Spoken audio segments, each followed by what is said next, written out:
नमस्कार दोस्तों, मैं हूं सिविल इंजीनियर जय कुमार तिवारी। मैं आवास एवं शहरी नियोजन विभाग से सेवानिवृत्त सहायक अभियंता हूं। दोस्तों, अभी कुछ दिन पहले ही मैंने एक वीडियो बनाया था जिसमें लखनऊ विकास प्राधिकरण की सीमा क्षेत्र के अंतर्गत आने वाले गांव की संशोधित सूची आपको दिखाई थी। तो इस वीडियो को देखने के बाद हमारे बहुत सारे दर्शकों ने कुछ सवाल किए हैं, वो सवाल मैं आपको डिस्कस करूंगा। कुछ लोगों ने ये कहा कि साहब अब एलडीए की सीमा में मेरा गांव आ गया है तो उसका क्या मतलब होता है। एलडीए की सीमा में अगर नहीं आया है तो बाहर गांव है तो वो उसका क्या होगा, उसका नक्शा कहाँ से पास होगा या इसका क्या मतलब है। और अगर दोनों जगह मेरा गांव नहीं है लेकिन लखनऊ ज़िले के अंतर्गत गांव है तो मेरा गांव कहाँ होगा। तो काफ़ी लोगों का कन्फ्यूजन है कि मेरा गांव किस जगह आ रहा है, कौन सा प्राधिकारी है जो उसका नक्शा पास करेगा, या आ गया है तो नक्शा कहाँ से पास होगा या नहीं होगा, अवैध माना जाएगा। इन सारे सवालों का जवाब मैं इस वीडियो में दूंगा।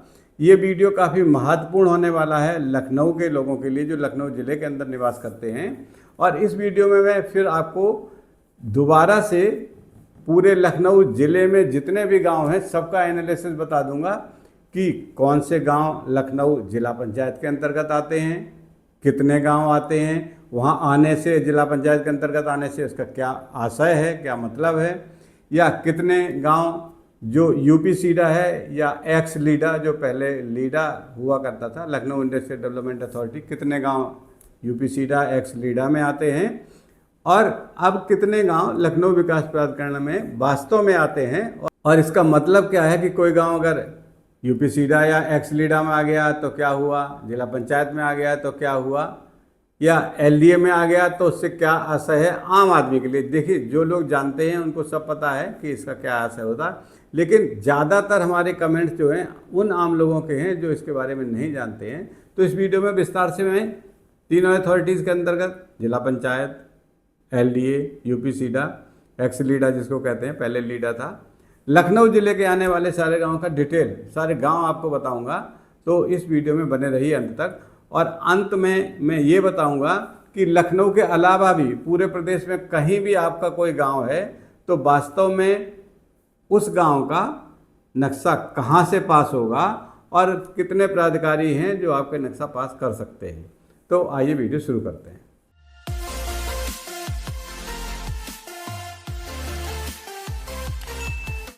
दोस्तों, अभी कुछ दिन पहले ही मैंने एक वीडियो बनाया था जिसमें मैंने लखनऊ ज़िले के अंतर्गत एलडीए के सीमा के अंतर्गत आने वाले गांवों की संशोधित सूची आपको दिखाई थी।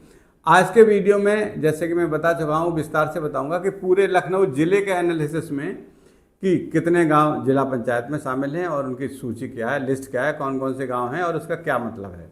तो दोस्तों, अभी लगभग 2 महीने पहले एक सूची बनाई थी जिसमें लखनऊ जिला पंचायत के अंतर्गत 477 या 477 गांव आते हैं कुल, आपकी जानकारी के लिए। और उन गांव के नक्शे लखनऊ जिला पंचायत द्वारा पास किए जाएंगे या किए जाते रहे हैं पहले से। अब ये हौच पौच खत्म हो गया कि एलडीए की सीमा में भी लखनऊ जिला पंचायत पास कर देता था गलती से या किसी और कारण से। अब वो तय हो गया शासन स्तर पर कि वो 477 गाँव ही ऐसे हैं जिनका नक्शा अब जिला पंचायत से पास होगा।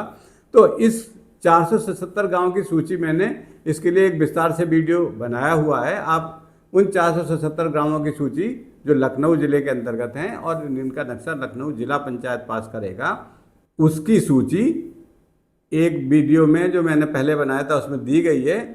वो आप थंबनेल स्क्रीन पर देख रहे हैं उस वीडियो का, और इस वीडियो का लिंक मैं डिस्क्रिप्शन बॉक्स में दे दूँगा, आप वहाँ से वो वीडियो डाउनलोड करके देख सकते हैं। अब बात आई कि लखनऊ ज़िले में यूपी सीडा या एक्स लीडा में कितने गांव हैं। तो दोस्तों, अभी जो कुछ दिन पहले मैंने वीडियो बनाया था जिसमें लखनऊ ज़िले के अंतर्गत एलडीए की सीमा के अंतर्गत आने वाले गांव की सूची दी थी, उसी वीडियो में अंतिम भाग में मैंने यूपी सीडा या एक्स लीडा के अंतर्गत आने वाले गाँव की सूची भी दिखाई है। आप उस वीडियो को अगर एक्स लीडा या यूपी सीडा के अंतर्गत आने वाले गाँव की सूची देखना चाह रहे हैं तो उस वीडियो के अंतिम भाग को देख सकते हैं जिसमें आपको मिल जाएगी। अब नट सेल में ये हुआ कि 477 ग्राम लखनऊ ज़िले के जिला पंचायत के अंतर्गत आते हैं जिनका नक्शा जिला पंचायत को ही पास करना है। उसके बाद जो यूपी सीडा में गांव आते हैं उसकी सूची पिछले वीडियो में मैंने बताई है, आप देख ही लेंगे, लिंक मैं डिस्क्रिप्शन बॉक्स में दे रहा हूं उस वीडियो का भी, जिसमें कि एलडीए के अंदर आने वाले गांव की सूची दी गई। उसी में यूपी सीडा के अंतर्गत आने वाले गांव की सूची भी है, उसका लिंक भी मैं वीडियो में दे रहा हूँ। इसके अलावा मैंने एक वीडियो और बनाया है, उसका लिंक भी मैं आपको वीडियो में दे दूंगा, जिसमें मैंने यूपी सीडा के पूरे क्षेत्र में जो लीडा वाला भाग है, जिसमें कि उन्नाव जिले के गांव भी शामिल हैं, लखनऊ जिले के गांव भी शामिल हैं, एक्स लीडा जो यूपी सीडा है उसमें उन्नाव जिले और लखनऊ जिले के समस्त गांव जो भी एक्स लीडा या यूपी सीडा में शामिल गांव हैं, उन सारे गांवों की सूची भी आपको दी गई है। आप उस वीडियो को भी देख सकते हैं, जिसमें यूपी सीडा के अंतर्गत आने वाले सारे वो गांव जो एक्स लीडा में थे वो आपको मिल जाएंगे, उन्नाव जिले के भी और लखनऊ जिले के भी। उसका लिंक भी मैं इस वीडियो के डिस्क्रिप्शन बॉक्स में दे रहा हूँ, आप वहाँ से देख सकते हैं। अब मैं उन सवालों का जवाब दूंगा जो ये कहते हैं कि लखनऊ विकास प्राधिकरण की सीमा में आने से क्या होगा या किसी प्राधिकरण की सीमा में आने से क्या होगा। पूरे प्रदेश में मुख्य रूप से दो तरह की जमीनें मानी जा सकती हैं। पहली जमीन वो है जो प्लानिंग एरिया कहलाती है। मतलब प्लानिंग एरिया का क्या हुआ, जहां सरकार ने पहले से ये तय कर रखा कि इस जमीन पर किस उपयोग का भवन या किस उपयोग की प्लानिंग आप कर सकते हैं, जैसे कि रेजिडेंशियल, कॉमर्शियल, इंडस्ट्रियल। मतलब वहां पर सरकार ने लैंड यूज पहले से निर्धारित कर दिया है, अर्थात वहां पर मास्टर प्लान लागू है। जहां पर मास्टर प्लान लागू होता है, लैंड यूज मास्टर प्लान के अनुसार निर्धारित होते हैं, उसको हम प्लानिंग एरिया कहते हैं। और प्लानिंग एरिया के अंतर्गत जो आते हैं प्राधिकरण हैं, उनमें विनियमित क्षेत्र हैं, विशेष क्षेत्र विकास प्राधिकरण हैं और औद्योगिक विकास प्राधिकरण हैं सभी। तो प्लानिंग एरिया वो सारे कहलाते हैं, जैसे कि जितने भी उत्तर प्रदेश के हाउसिंग डिपार्टमेंट के विकास प्राधिकरण हैं, विनियमित क्षेत्र या रेगुलेटेड एरिया हैं, स्पेशल एरिया डेवलपमेंट अथॉरिटीज हैं, और इंडस्ट्री डिपार्टमेंट के अंतर्गत आने वाले यूपी इंडस्ट्रियल डेवलपमेंट अथॉरिटी के जितने भी अथॉरिटीज हैं, जैसे यूपी सीडा है, नोएडा है, ग्रेटर नोएडा है, ये सारे जहाँ मास्टर प्लान लागू है वो सारे क्या हुए, प्लानिंग एरिया। तो प्लानिंग एरिया में जो भी क्षेत्र या गांव आते हैं उनके नक्शे मास्टर प्लान में दिए गए भूपयोग के अनुसार संबंधित विकास प्राधिकरण या रेगुलेटेड एरिया जिस प्लानिंग एरिया में आ रहा होगा वो अथॉरिटी या वो रेगुलेटर उसका नक्शा पास करेगा। इसका ये मतलब है कि उसमें आ गया गांव तो क्या होगा। जैसे कि लखनऊ की सूची मैंने दी थी, तो लखनऊ अगर विकास प्राधिकरण की सीमा में आपका गांव आ गया तो इसका नक्शा मास्टर प्लान में दर्शाए गए भूपयोग के अनुसार, चाहे लेआउट हो चाहे बिल्डिंग प्लान हो, लखनऊ विकास प्राधिकरण द्वारा पास किया जाएगा। और लीडा के अंतर्गत है तो लीडा या यूपी सीडा द्वारा पास किया जाएगा। और पूरे प्रदेश में प्लानिंग एरिया के अंतर्गत नक्शे इसी तरह प्राधिकरणों द्वारा विनियमित क्षेत्र और स्पेशल एरिया डेवलपमेंट अथॉरिटी द्वारा पास किए जाएंगे, चाहे वो इंडस्ट्रियल डेवलपमेंट अथॉरिटी हो चाहे हाउसिंग डिपार्टमेंट की डेवलपमेंट अथॉरिटीज हो। बता दें आपको कि उत्तर प्रदेश में दो तरह की डेवलपमेंट अथॉरिटीज हैं। एक तो मिनिस्ट्री ऑफ इंडस्ट्रीज से गवर्न होती है, जो कि UP industrial area development act 1976 के द्वारा गवर्न होती हैं। उनके नक्शे इंडस्ट्रियल डेवलपमेंट अथॉरिटीज द्वारा ही पास किए जाते हैं। और दूसरी जो डेवलपमेंट अथॉरिटीज हैं वो ministry of housing and urban planning के अंतर्गत आती हैं, जैसे कि लखनऊ विकास प्राधिकरण, कानपुर विकास प्राधिकरण, या सारे विनियमित क्षेत्र या सारे स्पेशल एरिया डेवलपमेंट अथॉरिटीज ये ministry of housing and urban planning के अंतर्गत आते हैं। इनके नक्शे इन्हीं प्राधिकारी द्वारा या इन्हीं प्राधिकरणों द्वारा पास किए जाते हैं। अब ये प्लानिंग एरिया मैंने आपको डिस्क्राइब कर दिया। अब पूरे प्रदेश में प्लानिंग एरिया में जितने भी ज़मीनें हैं, जितने प्राधिकरण के क्षेत्र हैं, उन सबको पूरे प्रदेश की ज़मीन से अगर घटा दें, माइनस कर दें, तो मुख्य रूप से जो बचा हुआ क्षेत्र है वो जिला पंचायत में आता है और उनके नक्शे जिला पंचायतों द्वारा पास किए जाते हैं, जिसको कि हम नॉन प्लानिंग एरिया कहते हैं, या प्लानिंग एरिया के बाहर के क्षेत्र हैं वो नॉन प्लानिंग एरिया हैं। हालांकि नॉन प्लानिंग एरिया के अंतर्गत सारे क्षेत्र जिला पंचायतों द्वारा गवर्न नहीं होते हैं। कहीं सेंट्रल गवर्नमेंट की भूमि है तो वो वहाँ छूट जाएगी, डिफेंस की ज़मीन है, या कोई जो नगर पंचायत हैं उनके नक्शे नगर पंचायतों से पास होते हैं। लेकिन वो सारी एरिया नॉन प्लानिंग एरिया ही है, अर्थात नॉन प्लानिंग का मतलब ये हुआ कि वहाँ पर कोई मास्टर प्लान लागू नहीं है, वहाँ पर कोई लैंड यूज के अनुसार कोई कार्रवाई नहीं होती है।